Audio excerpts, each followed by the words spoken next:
Les réseaux sociaux, messieurs, vous en pensez quoi? C'est néfaste pour un joueur, parce que c'est vrai que je me pose quand même souvent la question quand je vois ce qui passe des fois sur les réseaux. Il y a un peu de tout et n'importe quoi. Beaucoup n'importe quoi.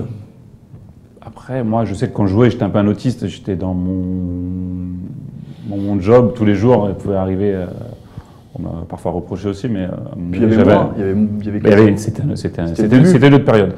Là, je le vois, hein, moi comme Jackie, hein, on a des enfants, donc le côté néfaste des réseaux sociaux, que ce soit sur le côté sportif, la fausse notoriété, le fait aujourd'hui vous avez des championnats en division d'honneur, en régional 1, je sais pas, une demi-heure après le match, vous avez les buts sur Facebook, quoi. Je veux dire, nous, à l'époque, même en Ligue 2, ils n'avaient pas cette visibilité-là possible.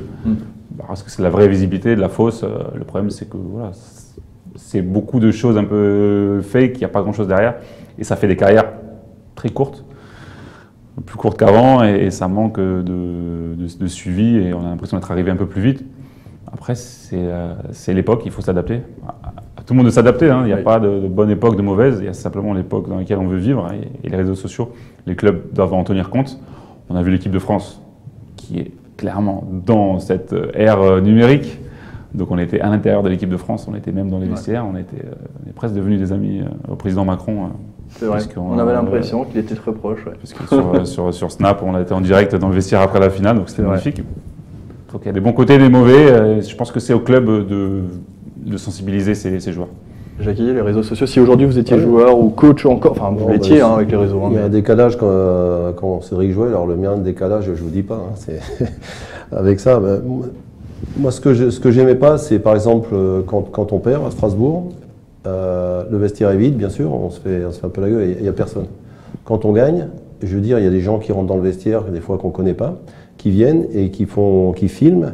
Moi, je l'ai interdit, ça. Alors, je ne me suis pas fait des amis, mais j'ai interdit ça. Voilà, parce que je pense que on doit avoir, après les victoires, on aime bien aussi se retrouver ensemble. Après, le problème des réseaux sociaux, moi, je ne sais pas comment ça marche, donc je n'ai pas de problème avec ça. Mais ce que je sais et ce que je lis ou que mes enfants me disent, c'est que tous ces gens qui s'appellent X ou Y, s'ils ont des problèmes ou des questions à poser, quand tu es entraîneur ou quand tu es joueur, ils viennent te voir en entraînement, puis ils te les disent en face, et c'est plus facile de répondre que de répondre à on ne sait pas trop qui. Donc moi je suis un peu vieux jeu de ce côté-là, mais je pense qu'il faut relativiser tout ça, et à la limite, si on peut s'en passer, c'est même encore mieux. En tous les cas, c'est ce que je fais moi. Ok.